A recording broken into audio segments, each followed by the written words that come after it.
special teams. What are you worried about this week?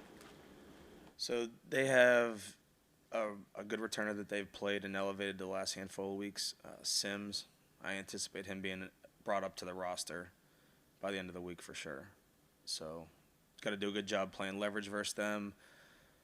Very familiar with the coordinator. He was my assistant for 3 years in Indy, my first 3 years there. So they do a lot of the same things we do, a lot of the similar schemes, protection.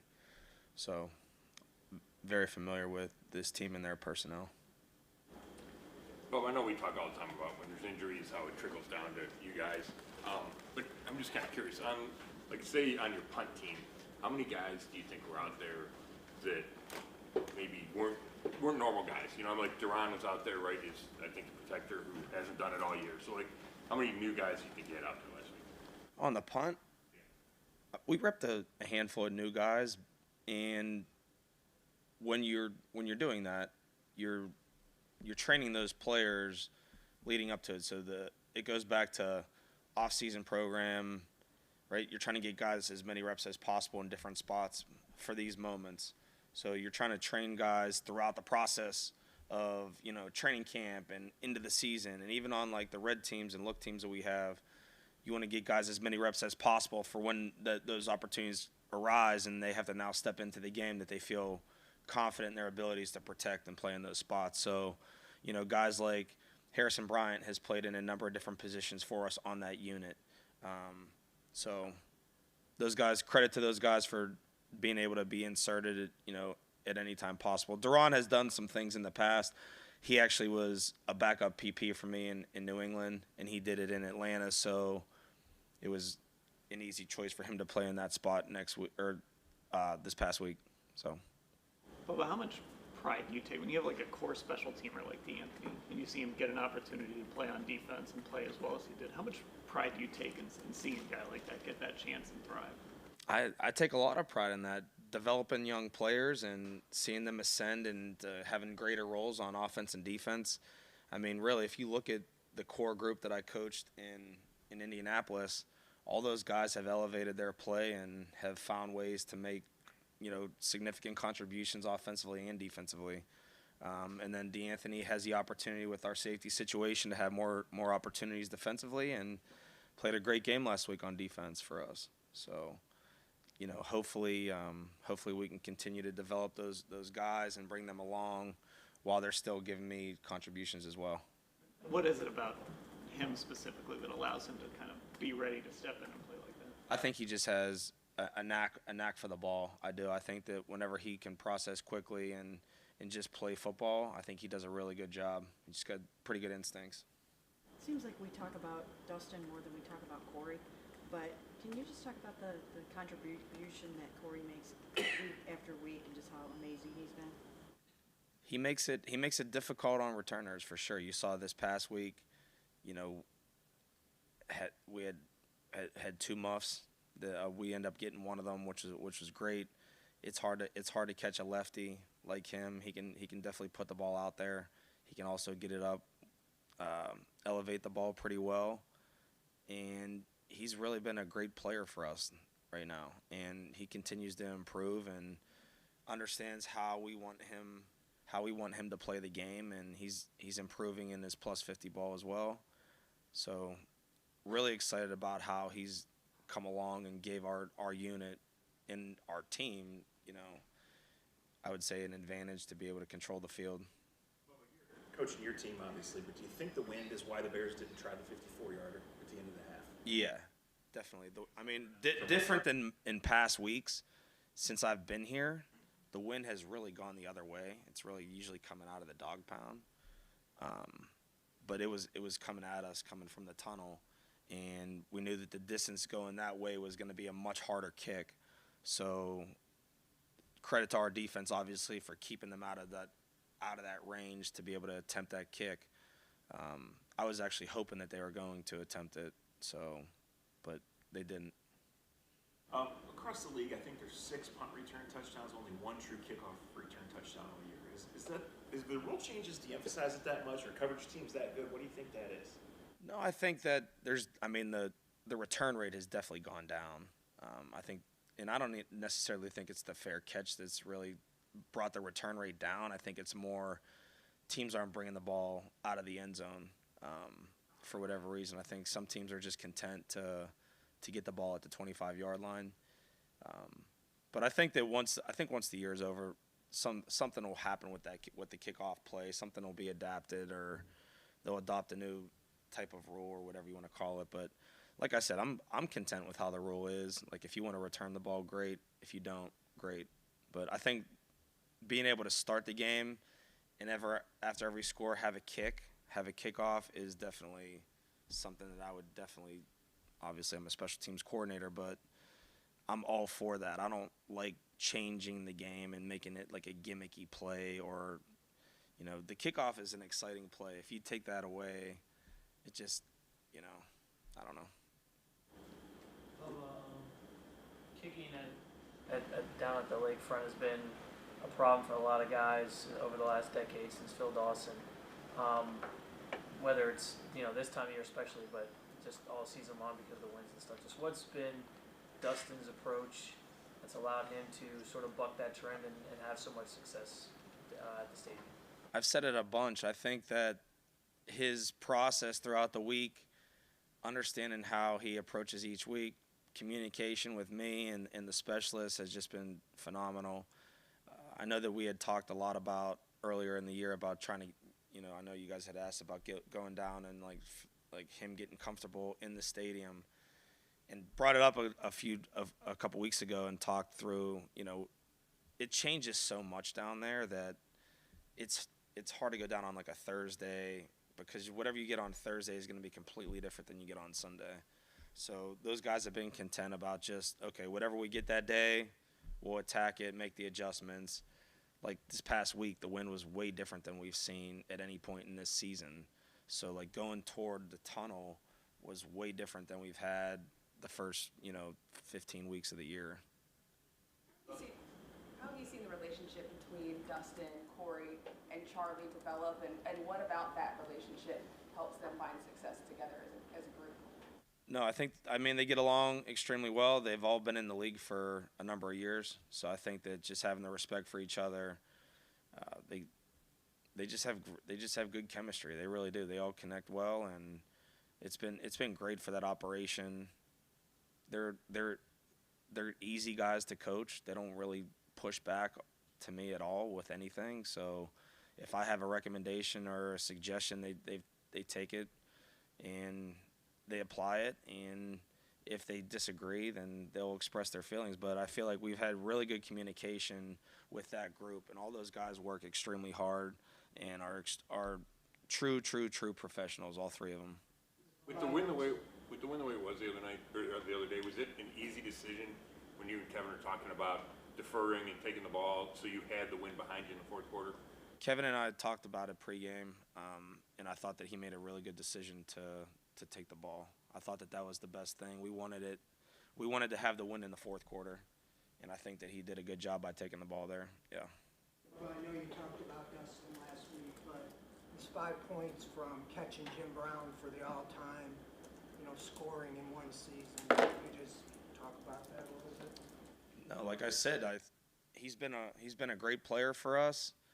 The execution has been at a high level, and fortunately, he's made a lot of his kicks. And like I said before, I think he's done a tremendous job for our team, and the confidence he has in our coaching staff, the head coach, GM owners.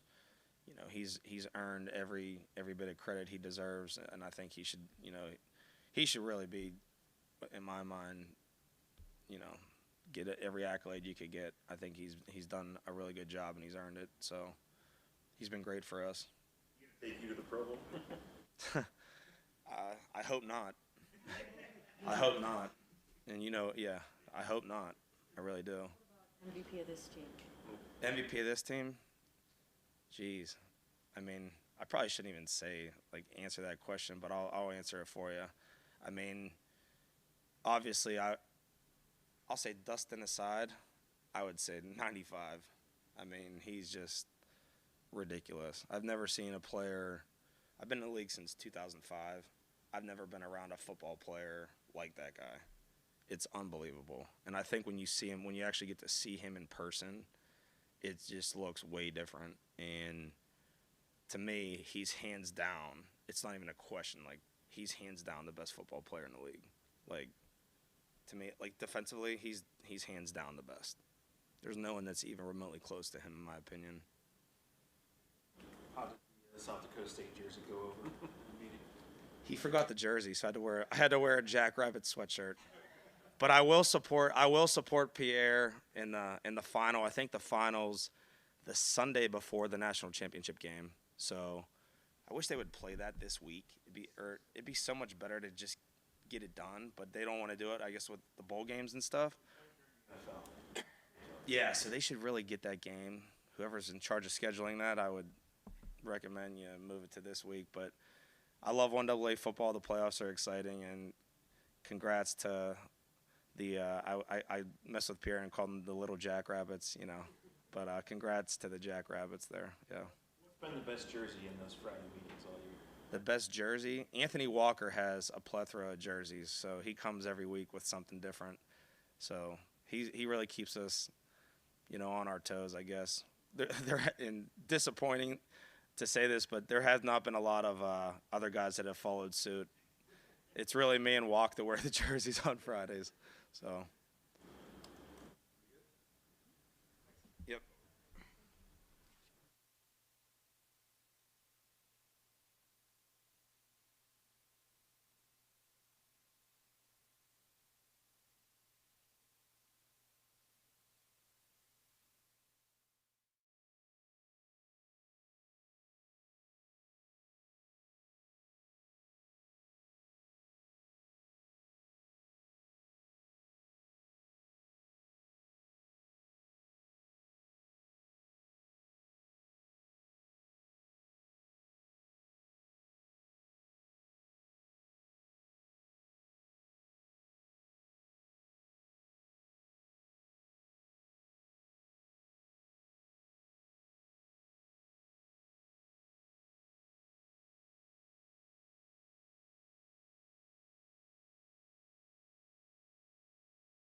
bare bones today.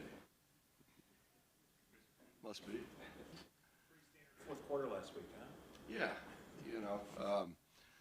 again, this team's just resilient. It's made it a little harder than we needed to, but I love the fight in this team for sure. The offense going forward and just for him in general, how happy were you for Marquise? Oh, it's huge. He's battled through some things early, obviously in the off season. Coming back and then dealing with the concussion mid-season. It's great to see him have productivity down the field. If he does that, can that open up things for other guys? Absolutely, and that's the play was designed to go to Coop, and they doubled Coop, so his speed allowed him to get behind the defense, and that was a huge play in the game. When you have a veteran like Joe, did you even know that when he was throwing the picks that he's just the kind of guy that was going to be able to dial it back in and lock back in and get the job Yeah, done? I mean, if that's a younger player, you start to get a little frazzled. But the older you get, and you've thrown a bunch of interceptions in your time, you just got to keep fighting. I go back to the guys like Marino. You got to keep swinging. So some of those were unfortunate. Again, the first one was just a misread on the coverage. So that's not on him. The second one was a bang play where the ball pops up.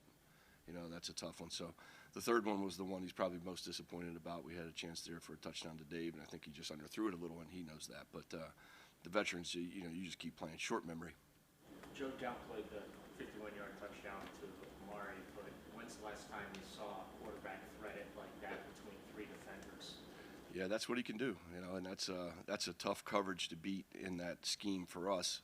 There's a cover 2 corner on the backside that almost got underneath of that. In the quarterback room, we've always referred to that as the steak dinner throw. So if you throw an interception to that corner, you owe the whole room a steak dinner at the marble room. So I'm glad it didn't happen for us, but that's a tough coverage, and his arm strength got that ball there. You talk about David Njoku. I mean, he's really stepped up big the last 2 weeks. Right when you need him, playmaking ability. It's huge. So happy for Dave because there's a guy that deserves it. He works hard. He's battling through injury all the time, to get there. Again, one of the greatest teammates on our team for everything he does, and one of the most productive guys. I don't know if there's another tight end in the league I'd rather have than David. Is it almost full circle for him to see him progress from a guy that embraces his role as a blocker and then now to be able to get those touchdown passes, to be able to get those deep balls from Joe? So again, couldn't be more happy for Dave. When we first got here, it wasn't always smooth sailing, and and he's really bought in, and it shows. And Kevin's got a great trust and belief in him as well, and it's great to see that he's thriving right now. Really happy. How many toy pickup trucks has he gotten so far this year? Where do you get these toy trucks, and maybe you can bring one in sometime? I can bring a truck in, sure. The toy trucks, I don't know, probably Toys R Us would be my guess. They're nice big trucks. Dave's probably had 5 or 6 on the season so far. He won one last week as well as did Harry. So our tight end group had a ton of pickups, and that's what we're all about. That when we play connected as a unit, and as a team, and we play for each other, we generally have good days. Where did that idea come from? And how long have you been doing that? As a quarterback, when I played, I always tried to be the first one to help guys up off the field. That's just something I always believed in. The tighter the group, the more success you have, and that's just something that I've always done. And these guys have all bought in across the board as a team, and it's awesome to see. You hate to see a guy lay there and then guys walk away, and we don't want to put that on film. Alex, you've seen them all for 30 years. What makes Myles Garrett different than those pass rushers? Oh, man, he's a generational pass rusher. I mean, his strength, his power, his quickness, he's special. I mean, I don't know if we blocked him out there on the edge when we do compete periods yet. So, I mean, he's dynamic, and I'm glad he's on our team. We don't have to block him in a game. Alex, what are some of the nuances just about the way you guys teach and then run the play action game? Because even on a day like Sunday where the run game wasn't really working for you, that was still such a weapon for you guys offensively. Yeah, I mean, we take pride in our ability to ball handle and fake. As well with our line and our backs, and our quarterback is really good at it. It's a point of emphasis for us is to make our play actions look like real runs. Really until a team tries to stop your run with the middle field open, that takes away some of those play actions. But they continue to close the middle of the field and give us opportunities in the play action game, which was good. Alex, how tough was it to see Joel, have the back early, pregame, and then not be able to finish it for you? Yeah, that was tough. I mean, you lose a leader of your offense, a great player, Pro Bowler. It's tough. Backs are tricky, and it has just slipped out, and that was it. Appreciate him trying to battle to get through that, but at some point, obviously, he had to tap out. And what a great job by Dunny. Again, Dunny just steps in and does his job, to the best of his effort. Last week, he won a game ball because of it. So really proud of him. But hopefully, as we move forward, we can get our guys healthy and get them back in. We'll see. Obviously you guys didn't run the ball like you wanted to. Right. How much of that is having 4 guys that aren't usually out there? That's pretty big. Yeah, it's big, but it's no excuse. We got to find a way to be productive in the run game, regardless of who's on the field. As you guys have dealt with the struggles in the run game, though, what has just impressed you about the passing game? And I know obviously part of that's Joe, but your receivers and the way that they've been able to have success in the passing game. It's been great. I mean, everybody has stepped up across the board. I think we had 8 or 9 different completions to different players again last week. So the ball's getting spread around the field. We're using everybody, and that makes the defense play the whole field. Joe, is he moving maybe even a little bit better than you thought he would in the keeper game? And then also, he was limited, or would have been limited yesterday with the calf injury. Is he totally fine, and how might that impact the keeper game? Yeah, no, I mean, he's been moving probably better than I expected. We had some huge 3 big plays on a scramble drill during the game, including the touchdown to Dave. His calf, he tweaked it a little bit, but I don't see that as being an issue. So, yeah, but man, he's made some great plays moving out of the pocket, and he's also made some great plays buying time in the pocket versus pressure. The big one to Dave late in the game was that. Changed how you guys are calling anything, knowing that he is moving better than expected? Yeah, I think it opens up some more things to us for sure. Going back to David, when you mentioned it wasn't always smooth sailing early, it doesn't always work out like this for guys in situations like that. So I guess what is it about him that allowed him to sort of overcome that stuff and sort of turn things around? The person. I think the person he's prideful. He wants to be successful. And a lot of times when guys get frustrated early, it's because they're not having the success that they feel like they need to have. And Dave, he worked through that. And then he became an unbelievable blocker. Like, took his game to the next level in the blocking. And just stayed the course and worked and worked and worked. And again, I can't be more proud of anybody on this team than I am with Dave.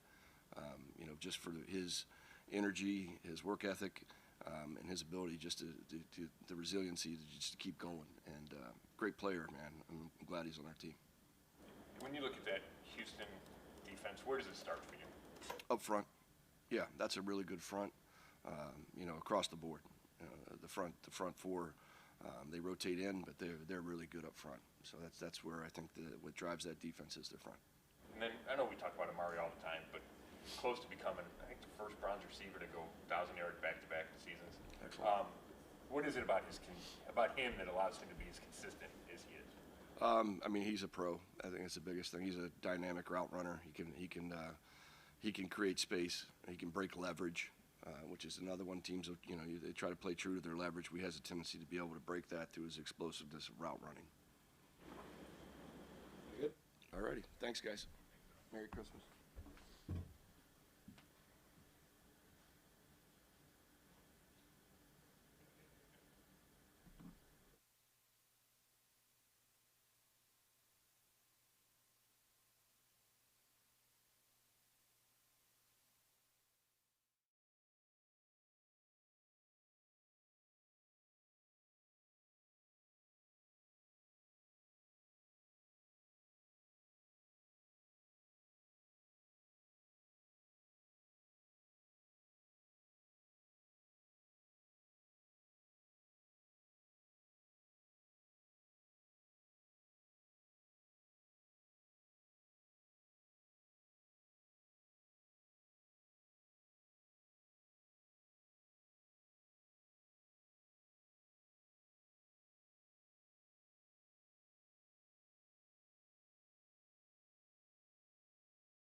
Okay.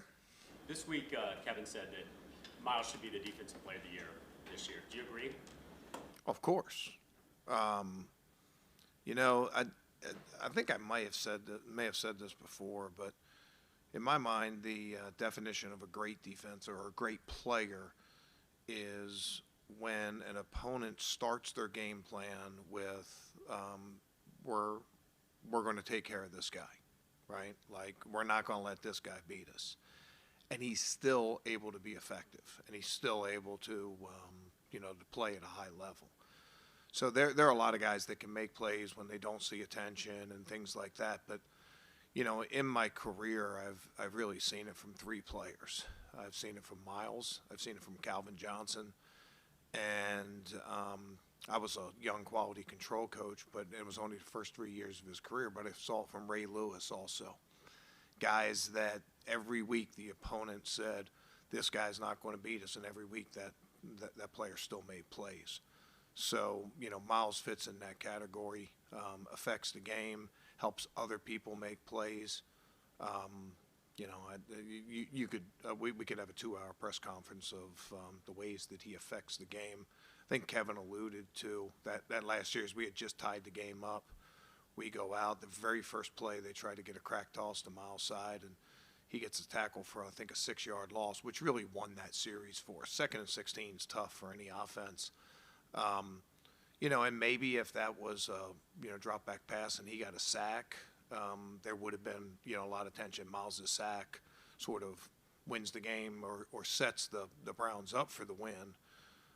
But because it was a tackle on a run play, I think maybe it sort of gets lost in the shuffle a little bit. But those plays continue to continue to help our team, and we're really glad to have him here. And like I said, every opponent. When I was in Detroit with Calvin, it didn't matter what people did the week before. Didn't matter what they, how they covered. It was like, okay, they're going to have a Calvin plan. Miles is the same way. Like we sit around a lot of times, okay, what did they do on protection on 3rd down, and how did they do this? And it's like, well, it really doesn't matter what we saw on tape. We're going to get a different plan for Calvin. I think, in some ways we also saw that recently from Aaron Donald. And I've been on teams that, the offensive coaches say, like, hey, our number one goal is to keep him from making plays, still make plays. So we just talked to Bubba Ventrone. He said that Miles is the best player in football, hands down. Do you agree with that assessment? Yeah, of course. I mean, I'm a little bit biased because I'm here, but, again, for all those reasons that, that we just said, it's really a pleasure watching him play and watching him affect games. And I mean, say whatever you want about sack numbers and everything else. We're the best 3rd down defense in the league by a pretty good chunk, I think. And he has everything to do with that. Our corners, all 3, are really, really high in their coverage percentages. Every single one of them can attribute some of that to Myles Garrett. Jim, we know what the Texans lose with C.J. Stroud out. It's arm talent. What do they gain with Keenum in there? Well, I'd like to say this about C.J. Stroud. First, I've been very, very impressed with him as a rookie player. He doesn't look like a rookie out there. And, you see some young players, it takes them a couple years to get really good command of where to go with the ball, and the game sort of slows down for them. All those things that we talk about, from early in the season, he had that. So he was playing at a really high level. Certainly wish him best for his career. Concussions aren't something to, mess around with. If he's able to play, we'll be ready for him.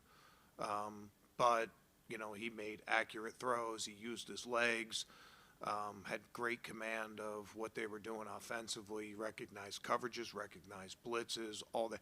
They're top 5 in passing yards and the least amount of turnovers in the league. Sometimes that doesn't go hand in hand. Sometimes you ring up the scoreboard a little bit with a lot of pass plays, but you're also throwing interceptions, and that kid hadn't done that. Case Keenum's been around for a long time, has all the experience in the league. Obviously, he was here. He led the Vikings to an NFC Championship game. I was in Philly when we played him. You know, a true vet that has seen everything. Very accurate passer. He does it a little bit different than C.J. Stroud, but you know, led him to a win last week. And you know, when it's all said and done, head coaches and quarterbacks are judged on wins. And you know, Case Keenum's a winner. So we're going to have to play our very best against him. Our guys know him a little bit, some of his strengths and his weaknesses. So, again, whatever the Texans do at quarterback, you know, we're prepared. We're prepared not just for them, but for Davis Mills also. Jim, what are you thinking on during that Hail Mary, and what are the coaching points about if you would want you guys to do anything different there? Yeah, you know, actually the play before we were poor on. Well, first of all, they should never even get in position for a Hail Mary when it's 30 seconds. Like, you know, we probably our worst play. Well, our worst play of the game was gave up that chunk when they were on their 25, and it put them in position to take shots. And you know, we just assumed the guy was going to run out of bounds, and that's a bad business to be in. But the play before, we were really protecting the sideline and the end zone. And, you know, they didn't make the play, but we could have played that a lot different and could have put ourselves in better position there. We have some tools in our toolbox to be able to handle it.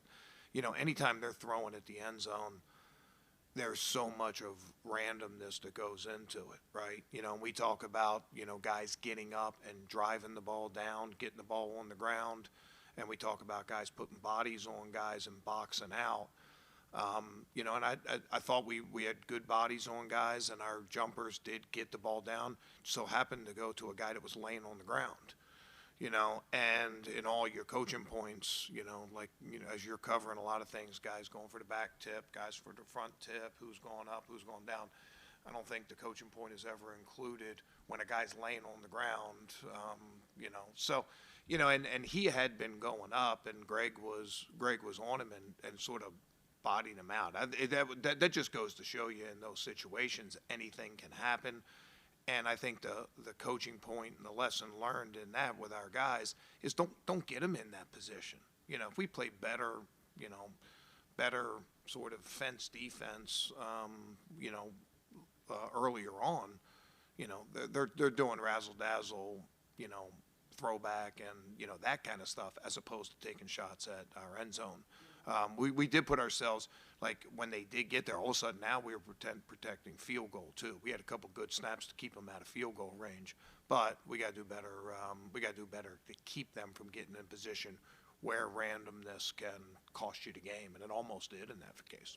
Minor point, but why wasn't JOK on the field for that play when he was on the first half Hail Mary? Yeah, the first half Hail Mary was different personnel group, and it was more just a zone get back. The last play of the game, we were in a different personnel package, a dime package. But, you know, I would say this about JOK: he's getting more and more involved in all our packages. His step as a young player was sort of mastering his own position first. And, you know, he had a little bit of ups and downs, but he was making good progress. He's played at a really high level the last month or so.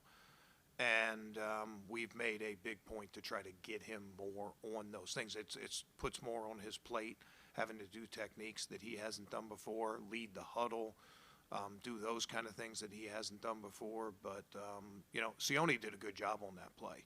Sione did exactly what he was supposed to do, and you know, that's generally been Anthony Walker's position, you know, and then, you know, a short week, well, not a short week, but when AWOL couldn't play before the game, it's probably a little bit too late to get Jeremiah in that role, but you're going to see Jeremiah in some of those third down roles.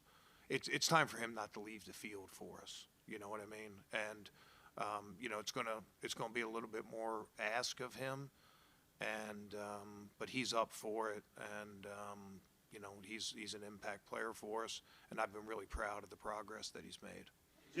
What's the messaging to the defense when you're going on the road to try to turn that record around and get right so you can get those wins in the tough road environments? Yeah, I think that, you start off your game plan every week with the players and the schemes and those things. And as the week goes on, it needs to, after you get past that point, it needs to go into more of the, us against the world kind of mentality. You're going into a hostile environment and embracing that. And, that's another step that we need to take as a team and as a defense is winning on the road. It's hard, when you get December and you get January and games mean a lot. Winning on the road means an awful lot. And we haven't always played our best on the road, and we've learned some lessons, and hopefully that will pay off for us now as we mature and we sort of, learn how to deal with it and what's at stake. We get a lot of energy from our home crowd, right? Every single one of our guys will talk about that, right? And it's, how much the dog pound and everything else sort of helps us to have the things that we value, right? The effort and the personality and the swag and, the physical toughness, all those things we feed off of our crowd, but we got to manufacture it a little bit more on the road. And the best way to manufacture it is to sort of create that us against the world, going into the Lions Den kind of thing. It'll be a great environment. Houston's battling for the division lead. We're all playing important games in December, so we look forward to that challenge. And when we've talked to the players about surviving the ups and downs of the season, culture is a word that comes up. So what's the importance of that, and what does that word mean to you? Yeah, I think I quoted Mike Vrabel before, and Vrabes had a really good way of saying culture, and I can't remember exactly the way it was, but it was culture is defined by how you are when things are the worst. I think I don't want to step on him, but it's easy for culture to be good when things are going well, right? I mean, it's sort of the definition of being a front runner, right? Hey, when things are going great, everybody can be, first guy in the meeting. Everybody can be unselfish. Everybody, all those things are easy to do when you're winning. When you experience some injuries or you experience a couple losses in a row or any of those things, when you don't have good culture, all of a sudden you start seeing guys that become maybe a little bit selfish, or guys start dropping off, or you start getting all those things. We haven't seen that from this team. This team has been resilient. Particularly recently, we've had to deal with a lot of injury situations. You've seen unselfishness from players. With that and it's not like things are bad. I say when you're at your worst, or when things are the worst, how you are is how culture is defined. But I'd probably just shift that a little bit. Your culture is defined by, how you act when things are most challenging. And we've had some challenging times, all season as a team. And when it's all said and done, you rely on your culture as opposed to, whatever, a certain play call or, certain personnel package or anything else. That's one of the things we've been preaching here probably since, almost a year ago when I sat up here and said the things that we value and what we're going to try to emphasize. Schemes are transient, they come and go, and, all those different things. But, I found with our guys, when you bring things to their attention, when you ask something from them, they've responded really well. And I think, that's a good definition of, or that's a good indicator of how our culture has carried us this year. We got time for one more. Myles Garrett was hoping that his post-game venting about the officiating might have sort of the desired effect the following game, and perhaps a hold would get called. It didn't work out that way. What are your thoughts on that, and what can he do to beat this sort of thing? Yeah, he just keeps going out and doing what he does, which is play hard and be relentless and not get discouraged. And I think it was a couple weeks ago we were playing Jacksonville. Those last couple series, I don't know if I've ever seen him rush as well. And that was, he was, wasn't getting the benefit of calls, but it wasn't affecting his next snap. He just kept on going. And I think in any of those things, we're trying to we're trying to concentrate on ourselves. We play, we let the officials officiate. And, you know, I mean, hopefully, you know, they can see some of those things and, you know, they can help him. My biggest concern with Miles isn't necessarily the you know, getting the flags, which, you know, put him back 10 yards or any of that stuff. You know, that guy is so unusual. When you rush the passer, your body gets in some tough positions, right? You get that torque, you get that lean and those things. And we protect ball carriers and a lot of things with like horse collars and face mask and, you know, different things like that to try to keep them from getting injured. But you're very vulnerable as a pass rusher a lot of times. And some things that don't look like much can, you know, can be tough situations, can be dangerous situations for defensive players. And that's probably my biggest concern is his physical health when things like that happen. You know, I make bad calls in the game. Players make bad plays. Officials, I'm sure they're not happy 100% with the way the games play out. But, you know, with an eye toward player safety and things like that, when guys get yanked or torqued or turned, you know, you can see some of those, you know, those muscle injuries or those skeletal injuries come to the forefront. And, you know, I know our officials have player safety in mind and things like that, but I think a lot of times we think about ball carriers when we think about player safety, right? In defenseless players and some of those kind of hits. But, you know, being a defensive coach, you know, those pass rushers are vulnerable an awful lot. And, you know, I think that they deserve the same kind of protection that some of the offensive players get. Okay.